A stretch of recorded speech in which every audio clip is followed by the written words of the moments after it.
Hola, muy buenas tardes a todos. Bienvenidos a una nueva charla organizada por Explora Región Metropolitana Norte.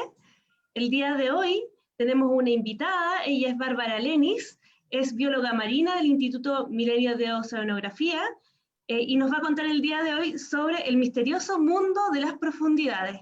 Bárbara, ¿estás ahí? Hola, Hola, bienvenida, qué bueno que estás con nosotros. muchas Puedes gracias. compartir tu pantalla entonces para que partas con la Perfecto. charla. Muchas gracias. Inmediato. Ay, espera un momento. ¿A dónde estoy? Espérenme. Sí, tranquila. Aquí. Ya, bueno, Ahí sí. ahí estamos. Perfecto. Bueno, muchas gracias por la invitación. Un gusto estar aquí con ustedes hablando de este tema tan interesante. Como bien dicen, yo soy del Instituto Milenio de Oceanografía. Trabajo ahí en el equipo de extensión del instituto y de divulgación científica. Y hoy día vengo a contarles, en realidad vamos a hacer un viaje al misterioso mundo de las profundidades del océano, ¿ya? Primero importante, yo siempre me gusta partir con esta imagen porque creo que es muy relevante destacar que nuestro planeta, ¿ya? Si bien se llama planeta Tierra, ¿no es cierto? Nosotros colonizamos el ambiente terrestre, el planeta en sí está cubierto, digamos, en 70% de océano, de agua. ¿Ya? El océano es sumamente importante para nuestra vida, para nuestra existencia y para entender muchos procesos que ocurren en el océano, desde el clima y también, obviamente, lo que es el origen de la vida. Entonces, el océano, a pesar de la importancia que tiene en este planeta, realmente lo conocemos muy poco. ¿Ya? Se ha explorado, se ha intentado explorar, pero siempre a lo que es más fácil, de más fácil acceso. Conocemos las costas, ¿no es cierto?, el litoral, las zonas más superficiales, pero el 95% de nuestros océanos sigue aún inexplorado. ¿Ya? Entonces, como les decía, lo que conocemos de nosotros, ese 5% que realmente conocemos, en realidad es aquello a lo que es más fácil acceder, ¿ya? Pero si nos alejamos de las costas, ¿no es cierto? Nos alejamos hasta donde ya no vemos nada, no vemos tierra, solamente vemos la inmensidad del océano, kilómetros y kilómetros de superficie, ¿no es cierto?, del océano. ¿Qué es lo que hay ahí? De ahí hacia abajo es casi un mundo totalmente desconocido. Entonces, para que entendamos un poco qué hay debajo de la superficie. O sea, nosotros vemos la superficie, ¿no es cierto?, pero no sabemos lo que hay hacia abajo. Entonces, si nosotros quitáramos el agua de las cuencas oceánicas, no veríamos, el océano no es una piscina, no veríamos así un piso plano, ya, digamos, un fondo sin nada, sino que todo lo contrario, veríamos una serie de relieves, de estructuras geológicas, ya, que están ahí en el fondo marino, como por ejemplo tenemos volcanes submarinos que pueden emerger a la superficie formando islas oceánicas como Hawái o más cerca aquí Rapa Nui, y volcanes también submarinos que no han emergido a la superficie, por lo tanto se denominan montes submarinos. Tenemos cordilleras mesoceánicas, ya cordilleras que están formadas en las zonas donde las placas tectónicas se separan, y también en aquellas zonas donde, por el contrario, las placas tectónicas se juntan, ¿ya? Una subduce a la otra, en esas zonas se forman unas grietas estrechas, angostas y muy largas, que son las famosas o llamadas fosas marinas, ¿ya? Que son las zonas más profundas del océano. Entonces, toda esta serie de estructuras geológicas tienen una importante, digamos, un rol fundamental en lo que es la biología y la física del océano. Entonces, los voy a invitar ahora a hacer un viaje desde la superficie, ¿ya? Hasta esas zonas tan profundas que son las fosas marinas. Pero antes del viaje, ya, importante también, bueno, es algo que en las charlas yo siempre pregunto, acá no, quizás al público no puedo tener esa interacción, pero si quieren ahí, los que están viendo nos pueden exponer ahí comentar, ¿qué profundidad tiene el océano? ¿Cuál es la profundidad máxima del océano? ¿Ya? Esa es una muy buena pregunta, y no todos lo tienen tan claro. Eh, para responderla, además, quiero hacer un pequeño juego de escalas para que nos hagamos una idea de la profundidad a la que estamos hablando. La máxima profundidad del océano son alrededor de 11.000 metros en un punto de la fosa de las Marianas, ya en el punto Challenger de la fosa de las Marianas, en el Pacífico Norte. Esa es la zona más profunda, o sea, es el punto más profundo registrado hasta la fecha en el océano. Para que tengamos una idea de cuánto estamos hablando en distancia, el monte Everest tiene 8.800 metros de altura, es decir, es en, digamos, en distancia es menor a lo más profundo de la fosa de las Marianas. Y aquí en Chile también tenemos una fosa, que es lo que al final voy a contar un poco más de eso, que es la fosa de Atacama, que tiene 8.081 metros de profundidad. Si lo comparamos, por ejemplo, con otro, digamos, una montaña que tengamos acá en Chile, por ejemplo, con Nevados de Chillán, aquí en la región de Ñuble, tiene 3.186 metros de altura. Se ve pequeñito, bastante pequeño al lado, digamos, de las otras estructuras. Y, por ejemplo, si lo comparáramos con el Costanera Center, que, ¿no es cierto?, es un tremendo edificio, supuestamente el más alto de Sudamérica, y realmente se ve algo muy pequeñito. Entonces, para que nos hagamos una idea de que cuando hablamos de las profundidades del océano, claro, hablamos de 11.000 metros, son 11 kilómetros, quizá uno pensaría, pero 11 kilómetros no es tanto, uno puede caminar esa distancia, ¿no es cierto? Las maratones son de 40 kilómetros, 11 kilómetros parece ser poca distancia, pero tenemos que quitarnos esa idea de la horizontalidad, ¿ya? Sino que estamos hablando en vertical, que estamos hablando de distancias verticales. Entonces es muy distinto, ¿no es cierto?, 11.000 metros hacia arriba o hacia abajo que en una distancia, ¿no es cierto?, horizontal. Entonces partamos ahora sí este viaje desde la zona más digamos, somera, ¿no es cierto?, la zona más superficial. Entre los 0 y los 200 metros está la zona que se llama epipelágica o la zona fótica, ¿ya? ¿Por qué tiene este nombre? Porque es aquí, en estos primeros 200 metros, hasta donde llega la luz del sol, ¿ya? En estos primeros 200 metros ocurre la fotosíntesis que producen en realidad las microalgas, ¿no es cierto? Las microalgas producen fotosíntesis, está el zooplancton que se come estas microalgas, ¿ya? Aquí podemos ver algunos organismos que habitan esta zona. Entonces, todo lo que la gran productividad del océano que conocemos en realidad, basado en la fotosíntesis, ocurre en estas primeras 200 metros de profundidad, ¿ya? Y aquí se desarrollan las grandes pesquerías, los peces, bueno, toda la gran cantidad de biodiversidad que existe en el océano está principalmente asociada a estas primeras capas de agua, ¿ya? Em, entonces, por mucho tiempo, en realidad, mucho tiempo, siempre se pensó que ya más abajo, en la zona donde ya no llega luz del sol, difícilmente podría haber vida, digamos, y en qué se va a sustentar esta vida, si no hay luz del sol, no hay productividad primaria basada en fotosíntesis, entonces, ¿de qué vive? ¿Ya? Pero, si seguimos bajando, en realidad empezamos a encontrar un mundo totalmente distinto, pero lleno de vida de igual manera, ¿ya? Entonces, bueno, entre los 200 y los 1.000 metros tenemos la zona llamada mesopelágica, y aquí empieza, ya la luz del sol, como les digo, ya no llega, o sea, hasta los 200 metros puede llegar la luz del sol, pero en zonas más bien, bien alejadas de la costa, donde no hay mucha productividad y el agua son más bien limpias, no hay tanta turbidez, ahí la luz logra penetrar hasta los 200 metros.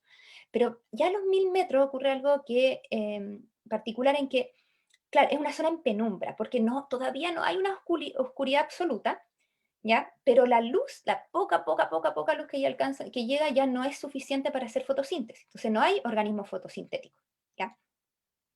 Hay muy poco plancton, baja mucho la temperatura, eh, y bueno, empieza a aparecer es un mundo así como bien exclusivo, digamos, de las zonas profundas, en que empieza a aparecer la bioluminiscencia, esta capacidad de algunos organismos, de algunos seres vivos, de producir su propia luz, ¿ya?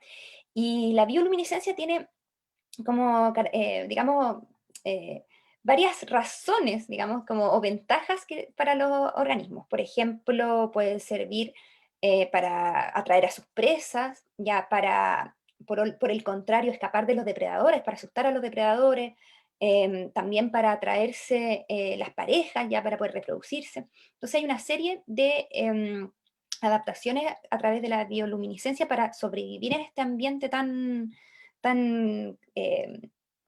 digamos, tan hostil que es, ¿no es cierto?, está en plena oscuridad.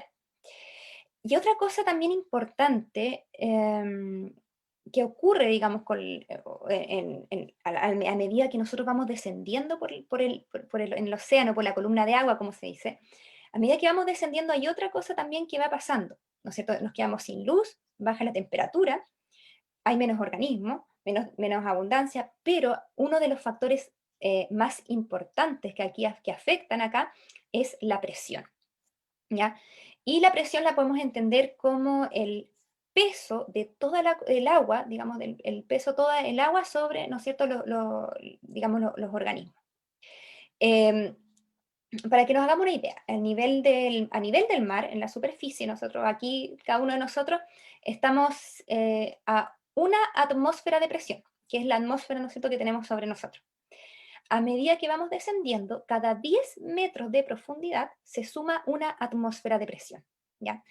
Por lo tanto, a 20 metros tenemos, ¿no es cierto?, dos atmósferas, le podemos sumar la atmósfera, digamos, la de superficial serían 3, a 100 metros tendríamos 10 atmósferas, ¿ya? A 1000 metros tendríamos 100 atmósferas, ¿ya? Y así, a medida que vamos descendiendo, entonces tenemos cada vez más y más presión.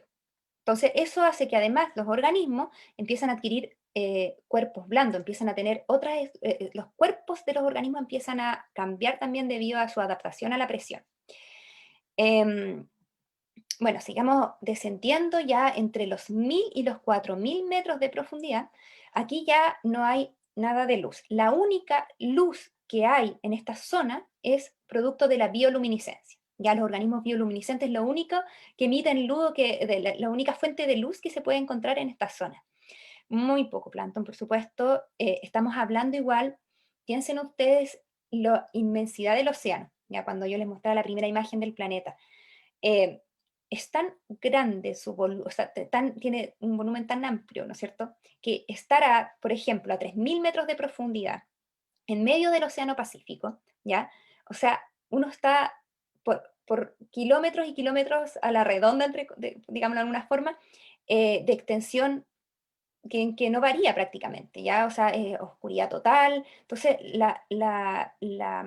podríamos decir que los organismos están muy diluidos, ¿ya? Hay muy poca abundancia en un ambiente muy extenso. Entonces, obviamente aquí, por ejemplo, las probabilidades de encontrarse entre las especies es muy baja, ¿ya? Entonces ahí tienen que desarrollar varias como adaptaciones, varias estrategias para poder encontrar pareja y reproducirse, por ejemplo, y también lo más importante, alimentarse. Em, a los 4000 metros ya tenemos 400 atmósferas, o sea, 400 veces el peso que se siente en superficie. Y empiezan a aparecer, bueno, o también otros organismos bien característicos, por ejemplo, tenemos el calamar vampiro, el, la jibia o el calamar gigante que también habitan estas profundidades. El cachalote es el mamífero que llega a mayor profundidad, llega alrededor de los 2.500 metros, ¿ya? El mamífero el único mamífero que ha llegado hasta esas profundidades, digamos, de forma natural, y va, de hecho, detrás del calamar gigante para cazarlo. Tenemos el famoso pez rape también, este es el pez rape o pez pescador, también se llama, que tiene una linternita para los niños que han visto Buscando a Nemo, ahí aparece un ejemplar de esto. Hay cientos de especies de este pez, hay muchos, pero bueno, hay muchas especies, pero todos tienen más o menos las mismas características, ¿ya? No son muy bonitos quizás, pero tienen hartas adaptaciones al océano profundo. Por ejemplo, si ustedes se fijan aquí, en estos peces, estas fotos que están, se le ve una cosita, ¿cierto? Como una especie de aleta. Bueno, eso no es una aleta, en realidad es un macho, ¿ya? Este que vemos acá, el pez grande, en realidad es una hembra.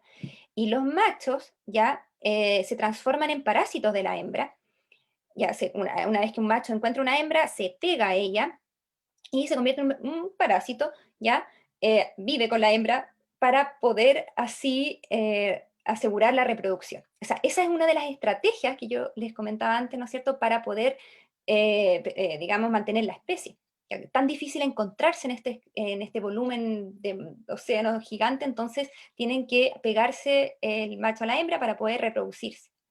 Y también tenemos, quería destacar este pez de acá, el pez gota.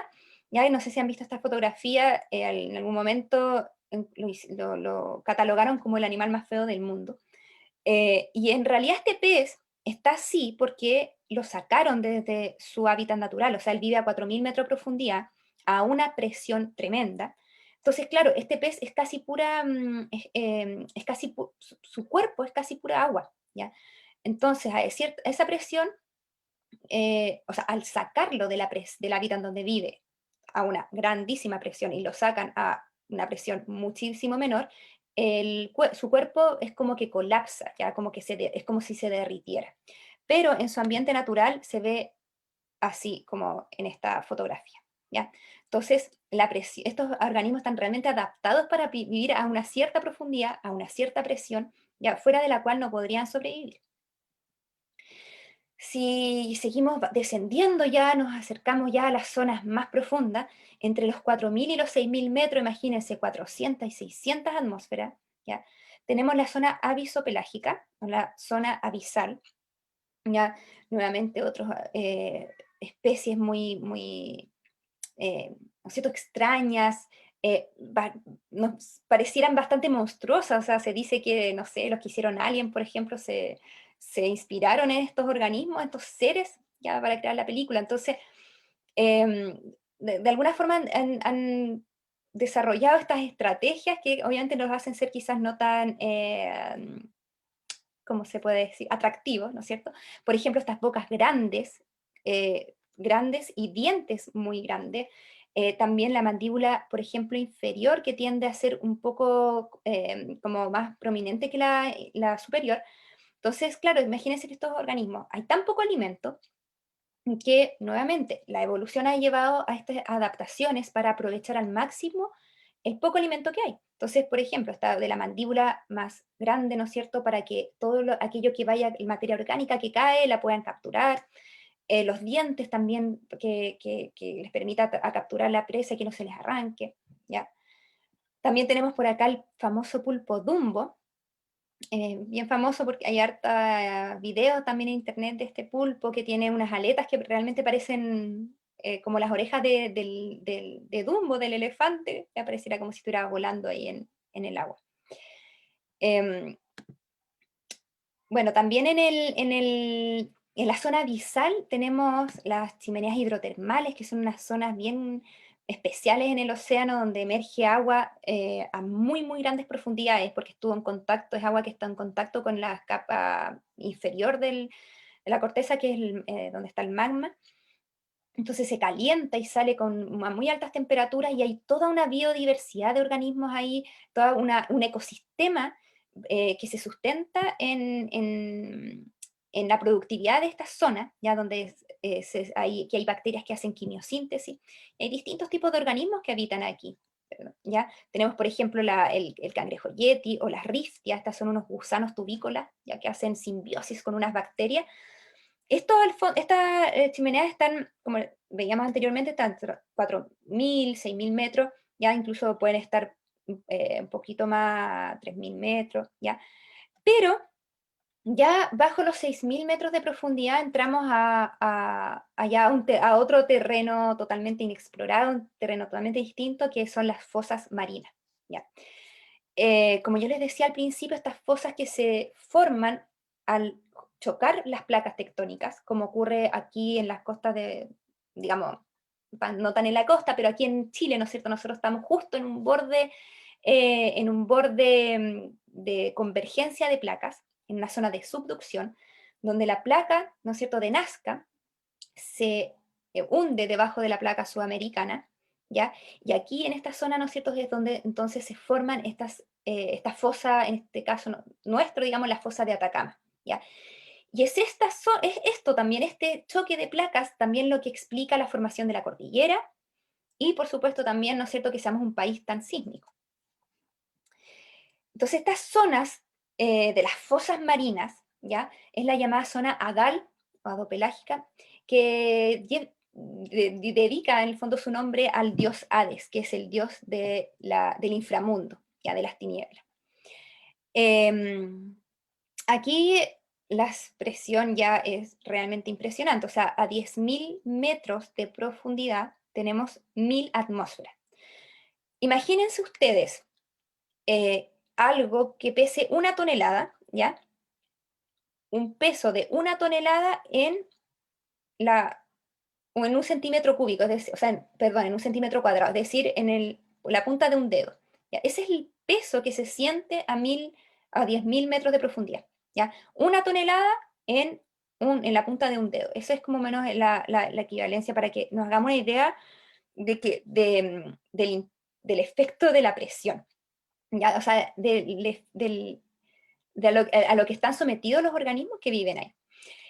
Otra también para que es más visual, les voy a mostrar algo, ¿ya? Que tengo acá, que les voy a mostrar el efecto de la presión en un vaso de Plumavit, ¿ya? No tengo el vaso grande, pero visualicen un vaso de Plumavit, ya estos clásicos que se usan para el café, por ejemplo, ya. Uno de esos vasos fue llevado hasta los 8.000 metros de profundidad y cuando volvió así, ¿ya? Fíjense, aquí lo voy a poner para que lo comparen con el tamaño de mi mano, ¿ya? Este es un vasito que estuvo al fondo de la fosa de Atacama, ¿ya? Es el efecto de la presión sobre un vaso de Plumavit, que este era un vaso, digamos, de más o menos este tamaño, ¿ya? Entonces, para que nos hagamos una idea que la presión no es algo, digamos, fácil de sortear. Bueno, sigamos. Entonces, aquí ya, bajo los 6.000 metros, la vida que existe es principalmente invertebrado, ¿ya? Acá podemos ver una imagen de un pez que se llama pez baboso, que es el pez que se ha encontrado a mayor profundidad, 8.145 metros, ya, en otra fosa. Pero más allá de esta profundidad, o sea, más allá de los 8.000 metros, ya es prácticamente imposible encontrar peces, ¿ya? O sea, no hay ni una posibilidad de encontrar vertebrados, organismos vertebrados bajo esas profundidades. Otra adaptación que tienen estos organismos para vivir, digamos, y soportar la presión es que producen ciertas moléculas orgánicas que les protegen sus proteínas, sus células, ¿ya? De la presión. Entonces, este pez, lo que se ha estudiado es que contiene un compuesto químico que protege su célula, lo tiene en una concentración límite, es decir, no podría vivir a mayor profundidad porque no podría tener más de este compuesto sin que sea tóxico para él, ¿ya? Y por supuesto más abajo, sin esa protección, no puede sobrevivir a la presión. Lo otro interesante de los organismos que viven en la profundidad, sobre todo los invertebrados, por ejemplo, como estos anfípodos, es que presentan algo que se llama gigantismo, ¿ya?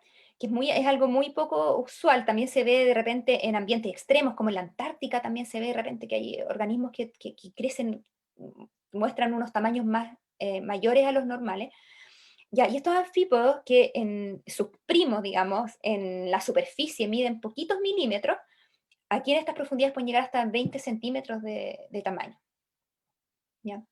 Hay otros organismos, los pepinos de mar, copépodos, etcétera. Tenemos distintos tipos de organismos, todos invertebrados.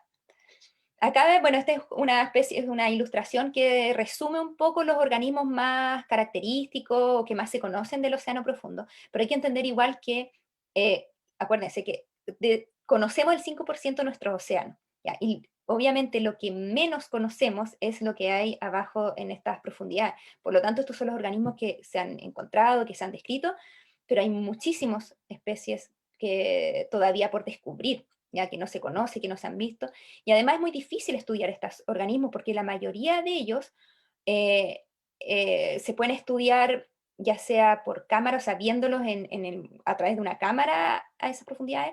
Tratar de capturarlos también es difícil porque la mayoría de ellos, bueno, por supuesto, llegan muertos arriba, muchos no llegan, ya. Yo les mostraba ahí lo que pasa, los cuerpos son más blandos, están compuestos en su mayor porcentaje de agua. No sé, hay muchos organismos que podríamos decir, o sea, que no llegan íntegros, digamos, sus cuerpos, ¿ya? O sea, obviamente llegan muertos, pero tampoco llegan bien. Entonces, es muy difícil realmente estudiar la fauna ahí abajo, y una cosa es poder observarla y describirlo, y otra cosa también es conocer su metabolismo, su fisiología, ¿ya? Bueno, aquí un resumen de las principales adaptaciones del océano profundo, la mayoría ya los comenté, y ahí también podemos después discutirlo un poco o conversar un poco más si es que tienen más preguntas para profundizar en el tema, ¿ya? Entonces ahora quiero pasar como a la siguiente parte, que es contarle un poco del estudio de las fosas, cómo estudiamos el océano, cómo estudiamos las fosas principalmente, porque es lo que nos convoca hoy en día. Entonces, para acercarnos al océano profundo, hay una serie de equipos, principalmente, ¿no es cierto?, submarinos, altamente especializados, robots, lander, hay distintos equipos o vehículos que nos pueden permitir llegar al fondo. Y obviamente el principal obstáculo, ¿no es cierto?, como pudieron ver, es la presión. Ya es el principal obstáculo que tenemos que primero resolver para poder llegar al fondo. Entonces, un poco de historia, ya el desafío de la exploración de las profundidades. Aquí, en este mapa, se ve la fosa de las Marianas, ya que yo les comentaba dónde está el abismo Challenger, que es la zona más profunda, y es digamos, como una de las fosas también más conocidas, no sé, la más profunda, y es a donde más seres humanos han llegado. ¿Ya? Walsh y Picard en el 60 fueron los primeros seres humanos en llegar a esas profundidades, en este batiscafo, ¿ya? Y someterse al riesgo que implica bajar a 11.000 metros de profundidad. O sea, cualquier error, cualquier problema que hubiesen tenido ahí abajo, y no hay cómo rescatarlos, ¿ya? O sea, es casi más riesgoso eso que ir a la Estación Espacial Internacional, porque si les pasa algo a los astronautas en la Estación Internacional Espacial o tienen algún imprevisto, puede ir otra, ¿no es cierto?, nave, ¿verdad?, o cohete a rescatarlos. Acá no se puede, o sea, el que está allá abajo, abajo se queda. O sea, realmente es un tremendo riesgo. Y es increíble que además el hecho de que más hombres han pisado la Luna que los que han llegado a las zonas más profundas del océano, ¿ya? O sea, tenemos alrededor de 12 personas que, ¿no es cierto?, durante ese periodo en que se fue a la Luna, llegaron a la Luna, tocaron la Luna, pisaron la Luna. Y acá tenemos muy pocas personas que realmente han logrado llegar a estas profundidades. Bueno, Walsh y Picard los primeros. 2012 tenemos a James Cameron, el director de la película Titanic y Avatar.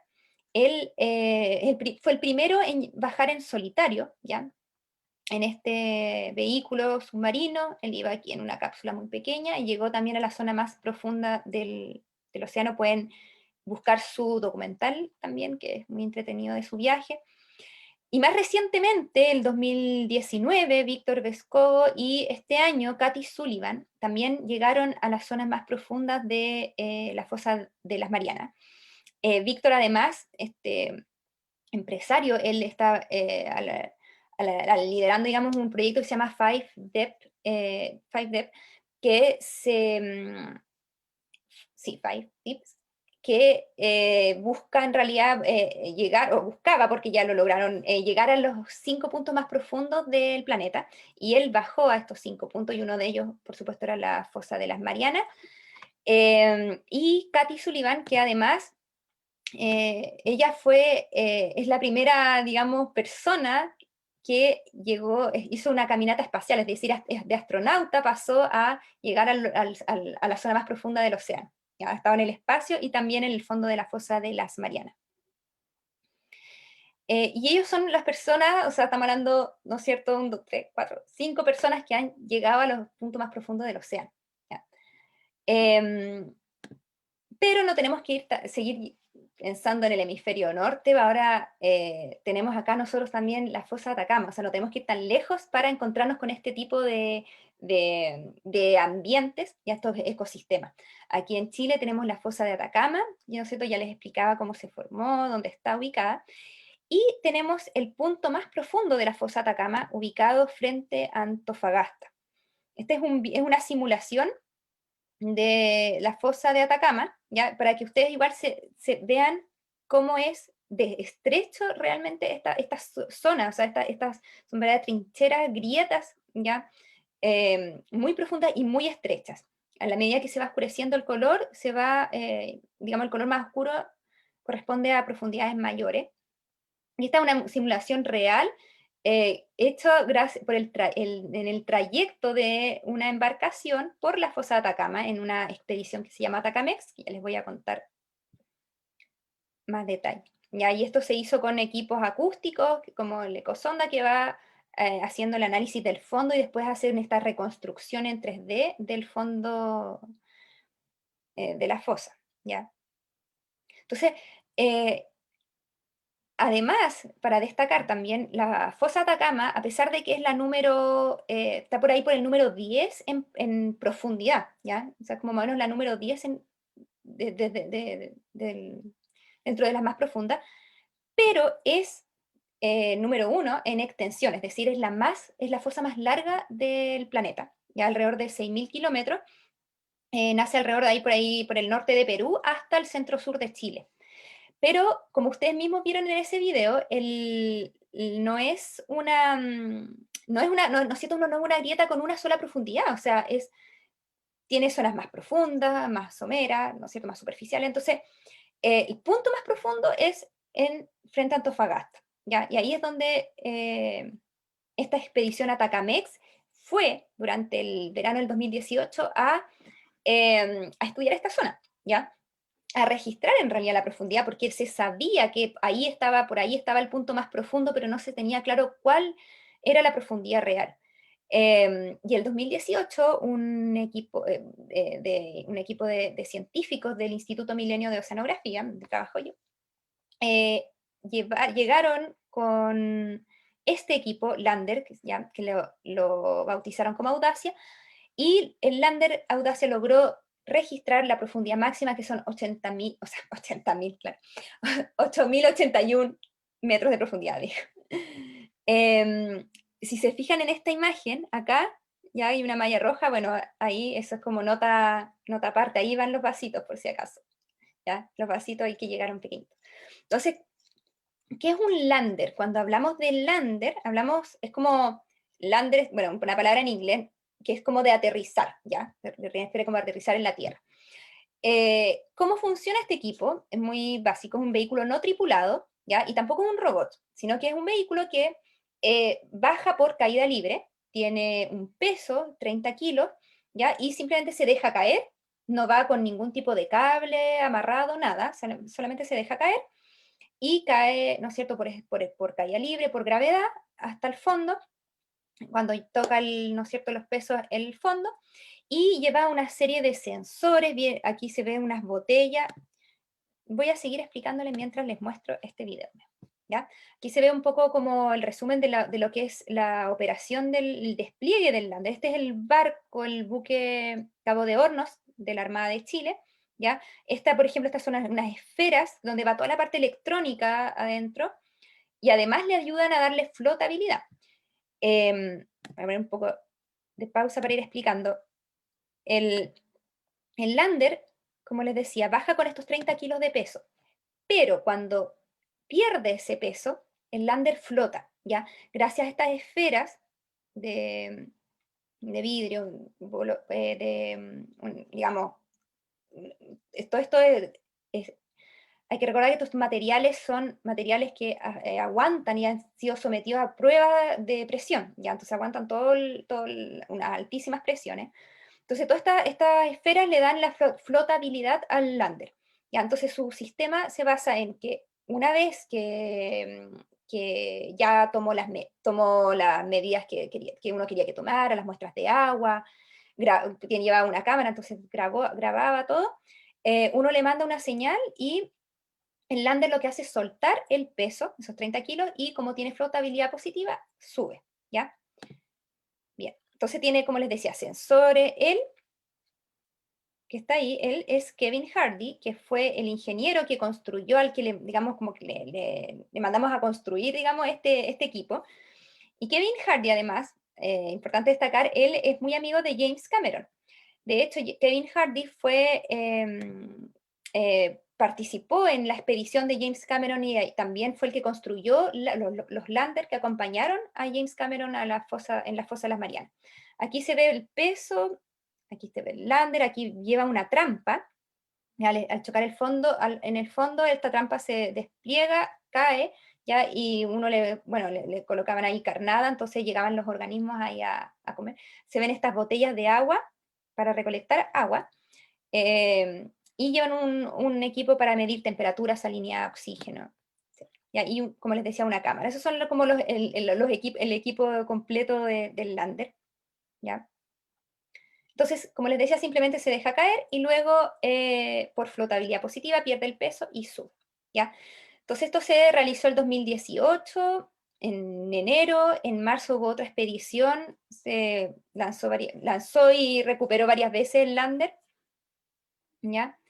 Y además, bueno, aquí se ve cuando ya, una vez que uno le manda la señal, el lander bota el peso y vuelve a subir, emite una señal ya satelital, y ahí se veía con una antena, ¿no es cierto?, que lo estaban tratando de ubicar, con cara de asustados. Bueno, y acá ya felices de que encontraron la señal, ¿ven? Ese se ve la antena, como están tratando de encontrarlo, porque obviamente que es muy difícil con las corrientes marinas, siempre va a haber una desviación, digamos, no es que no cae verticalmente, sino que siempre va a haber una tendencia a desplazarse, y aquí ya lo recupera, ¿ya? Entonces, bueno, ¿qué es lo que se encontró abajo? ¿Ya? Mucha vida, muchos organismos. ¿Se acuerdan que yo les contaba de los anfípodos gigantes? Y ahora les voy a mostrar en el siguiente video algunas de las imágenes que fueron grabadas con el lander. Ya, acá.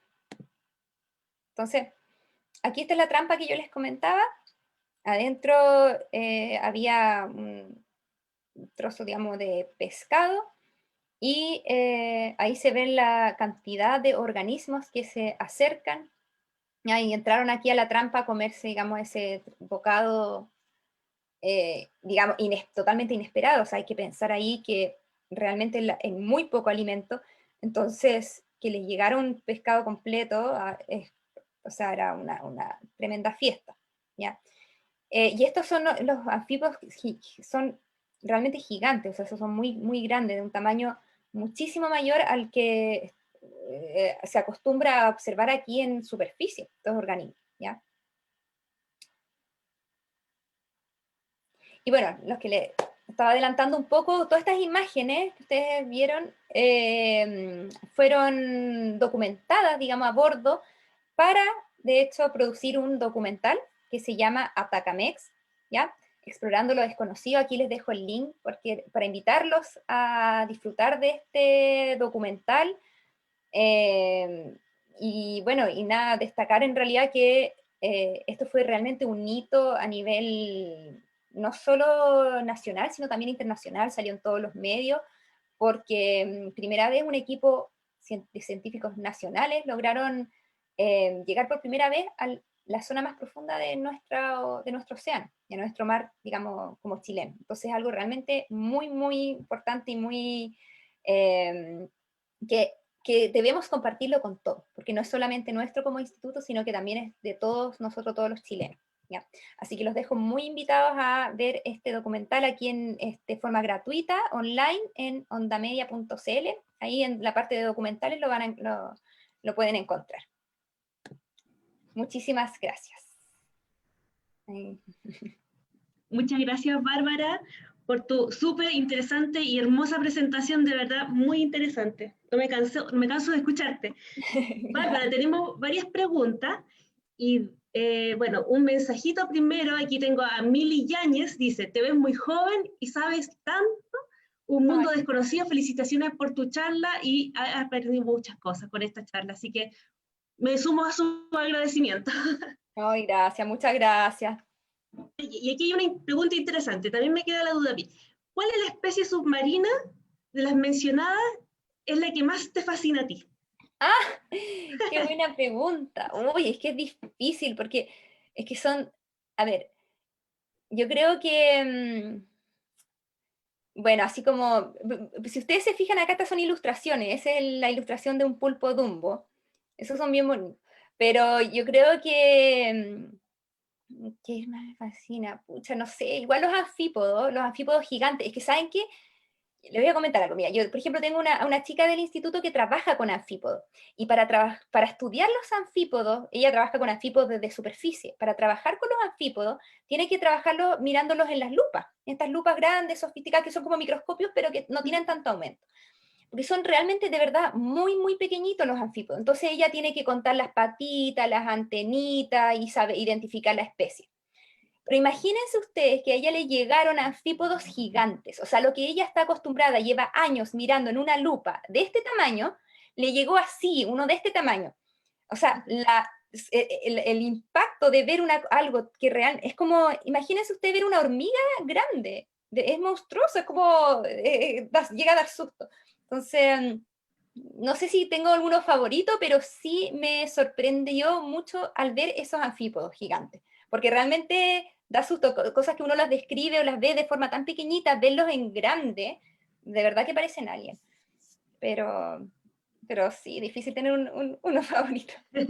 Oye, y respecto a lo mismo, tú mencionabas estos peces, el pez rape que tenía esta linterna, Ah, sí, eso. y también me fijé que tenía este pez que tenía esta mandíbula gigante que también tenía una especie de linterna. Ellos viven a profundidades donde no hay luz. Imagino que la linterna la tienen para eso. ¿Cómo es la visión de estos peces? Ya, mira, buena pregunta. En realidad los que me comentaste son el mismo grupo de peces, que es el pez Bien. rape, que yo les decía que son muchas especies, ¿ya? Son varias, hartas especies distintas que tienen, pero obviamente, digamos, del mismo grupo de peces, ya que tienen esta especie de linterna o como caña de pescar, por eso también le dicen Claro. pez pescador. Y tienen esa linternita, ¿no es cierto?, que funciona, es como para atraer a las presas en realidad. Por eso es como pescar, como que la atraen y ahí la capturan. La visión en realidad, abajo, exacto, bien completa oscuridad. Entonces hay dos opciones, o en realidad tienen ojos muy sofisticados para lograr capturar la poca luz que pueda haber, principalmente obviamente los organismos bioluminiscentes, o simplemente carecen de ojos, ¿ya? O ya, Claro. ya no son funcionales, porque en realidad no Claro. les sirven tener ojos y Exacto. no es mucho lo que hay que ver. Entonces están esas dos opciones. Pero igual es interesante porque sí existen ojos también en las profundidades, pero como les decía, es muy difícil realmente estudiar la fisiología de estos organismos porque es muy difícil capturar. Pero algo interesante también del pez rape, que son pequeños, yo no sé, quizá la gente se imagina unos peces grandes, como yo les hablo del gigantismo en los anfípodos, no, los peces rape son bien pequeñitos, ¿ya? y claro, y tienen una estructura, son más como redonditos, ¿no es cierto? Si uno los compara con un pez como una merluza, un pez que son más superficiales, son totalmente distintos. ¿No es cierto? Los peces, ¿no es cierto?, en superficie tienen unas bocas pequeñas, son más alargados porque tienen, Claro. tienen como una estructura donde, ¿no es cierto?, que les permite como más aerodinámica, digamos. No, son muy Claro. distintos. Oye, y bueno, y pasando a otro tema, vimos ahí que James Cameron bajaba este astronauta también, y un empresario. ¿Qué hay que hacer para poder bajar? ¿Qué necesitamos? A ver, yo creo que lo primero, ser muy valiente, o sea, y yo creo que tener muchas ganas y no sé, tener ser amante de la adrenalina, porque en realidad es mucho el riesgo, ¿ya? Entonces, claro, a ver, ser valiente y tener los recursos, tener a alguien que te financie, digamos, porque no es barato, ¿ya? Em, tener un vehículo submarino tripulado que te permita llegar a 10.000 metros de profundidad, realmente se necesita tecnología, pero avanzadísima, entonces es caro, es muy, muy caro realmente. Eh, y además es riesgoso, o sea, no sé, por ejemplo, quizás se podrían preguntar, pero ¿por qué bajan tan poco? O sea, es caro, sí. Si tenemos el financiamiento para hacerlo, ¿por qué no mandar a más gente? ¿Por qué no mandar más personas a investigar al fondo? Y la verdad es que no es necesario, ¿ya? Es mucho el riesgo, o sea, si uno lo pone en una balanza el costo y beneficio, en realidad no tiene sentido mandar a alguien donde el costo es más alto, obviamente, porque el vehículo necesita, digamos, eh, ser tripulado, pero ya es caro mandar cualquier cosa, ya sea tripulado o no tripulado es caro. Pero lo que significa mandar una vida y el riesgo que significa, lo que yo les decía, o sea, por mucha tecnología que tenga tu vehículo submarino, ¿ya? Si tuviste algún problema o falló algo abajo, ya cualquier cosa, pero siempre aunque sea mínima la probabilidad, pero cualquier falla que haya, y la persona se queda abajo, no hay cómo rescatarlo, no existe ni una forma de rescatarlo, a no ser que uno tenga otro vehículo mucho más sofisticado que pueda bajar, pero no se puede, ¿ya? Entonces realmente y no hay una ventaja comparativa entre mandar a un robot o un vehículo lleno de sensores, cámaras, sensores, trampas, y mandar a una persona, no hay ventaja, digamos. Claro, tienes toda la razón. Oye, y aquí tengo una pregunta de Feña Pastel Varas. Ella dice, ¿qué produce la bioluminiscencia? Me imagino que como qué sustancia produce la bioluminiscencia. Uy, buena pregunta. En realidad sí, son células que producen un compuesto químico. ¿Cómo explicarlo? Bueno, no conozco así en detalle la fisiología, pero en realidad son unas células especializadas, ya es como especializada, que producen un compuesto químico que genera estos destellos. También hay bacterias bioluminiscentes, entonces también hay organismos que hacen como una especie de simbiosis con estas bacterias que se iluminan. Hay algo también interesante de la bioluminiscencia, que me faltó contar, porque yo les conté que era para atraer la presa, para escapar o para atraer a una pareja, pero también interesante que hay organismos que usan la bioluminiscencia como una estrategia para hacerse invisibles. ¿Ya? ¿Cómo funciona esto? ¿Mm? Sí. En la zona mesopelágica, donde está, ¿se acuerdan que yo les decía que estamos como en penumbra? Ujú. Que ya no, todavía como que hay como algo de luz se posee muy, muy tenue. Entonces muchos organismos encuentran a sus presas mirando hacia arriba, Mm. viendo la sombra que producen ya con esa poca luz que queda. Entonces hay organismos que han desarrollado la capacidad de generar luz en la misma longitud de onda de la luz que llega de arriba. Por lo tanto, es como que anulan su propia sombra. Entonces, cuando el depredador mira hacia arriba, no lo puede ver.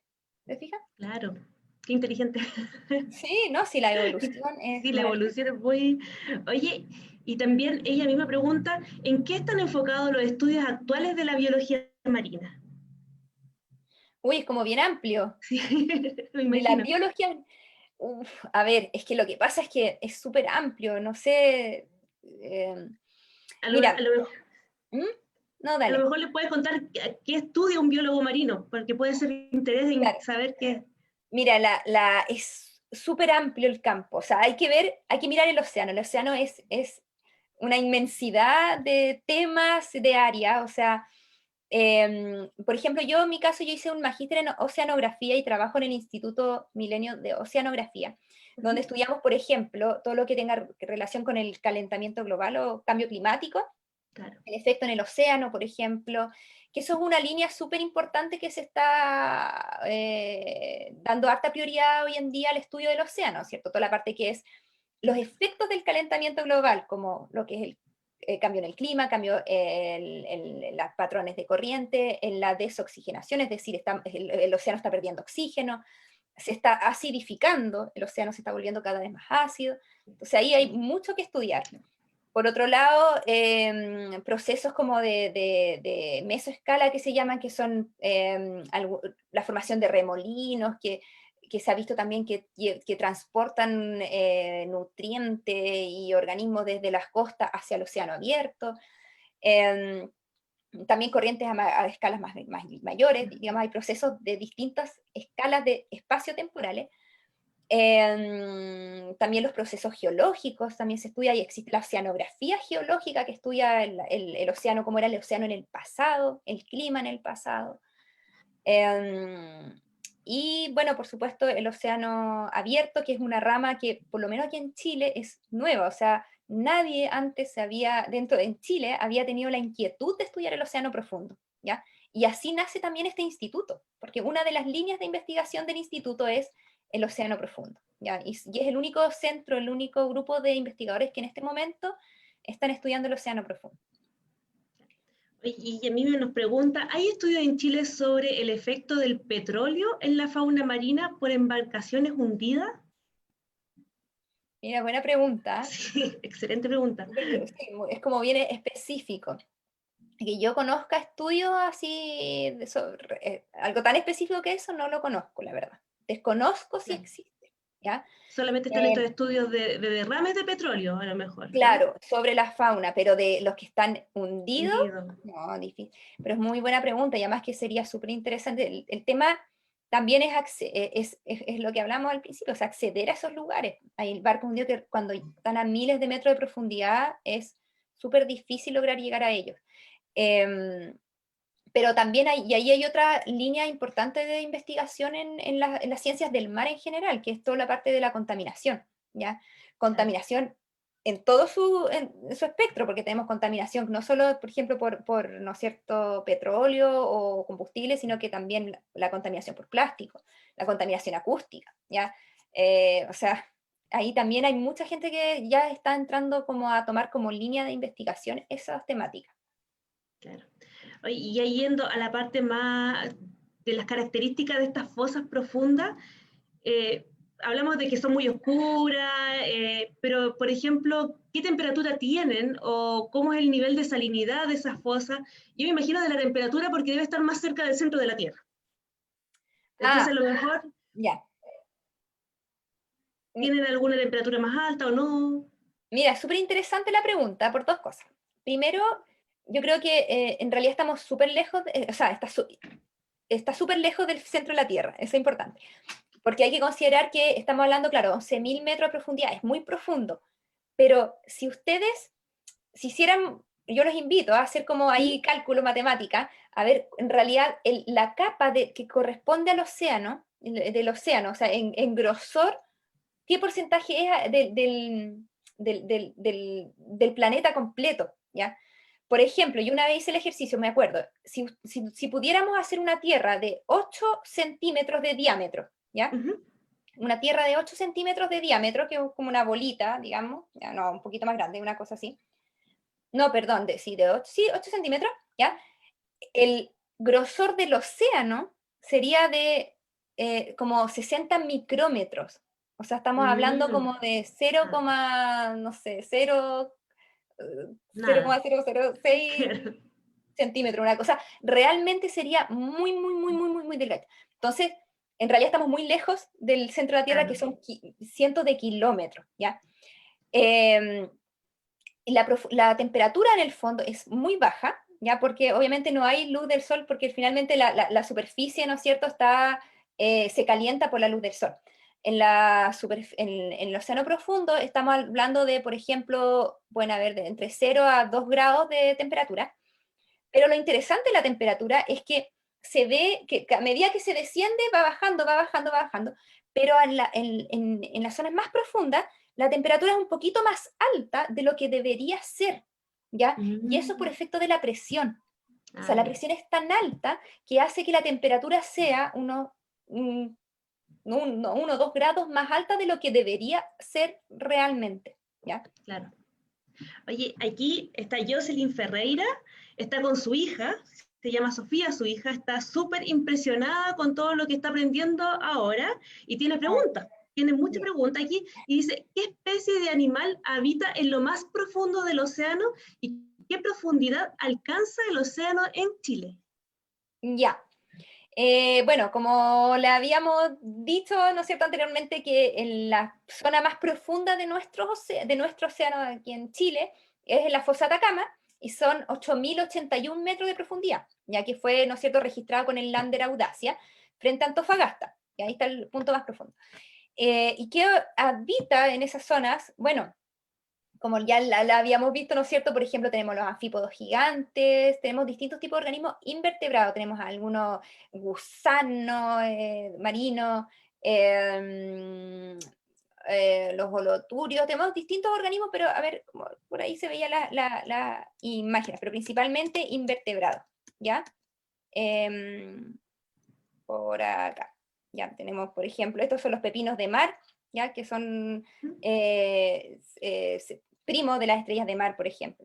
Pero ya organismos que prácticamente no tienen ningún tipo de caparazón, porque no pueden tener, no puede haber carbonato calcio, por ejemplo, en esta zona, no tienen esqueletos calcáreos, o sea, todo lo que óseo ya la presión es demasiado alta. Y Bárbara, muchas gracias, muy bonita tu presentación, nos quedamos con hartas preguntas en el tintero, pero estamos en el tiempo lamentablemente. Pero de verdad, muchas gracias, muy bonita el tema y bueno, yo creo que nos fascina a nosotros, a los niños, a los grandes, a todos, así que mil gracias. Gracias a ustedes. Y nuevamente los dejo invitados ahí a ver el documental. Y si tienen más dudas, preguntas, lo que sea, también a seguirnos en nuestras redes sociales. Creo que no los puse, pero no la puse por acá, pero Instituto Milenio de Oceanografía. Nos pueden buscar ahí en Facebook, en Instagram y cualquier cosa también ahí, mandarnos mensajes, lo que sea. Así que ahí pueden encontrar muchísima más información. Muchísimas gracias, Bárbara. Y también le agradecemos al público el día de hoy que pudo fascinarse con esta interesante charla. Y les invitamos a una próxima charla del Par Explora Región Metropolitana Norte y muy buen fin de semana a todos. Gracias.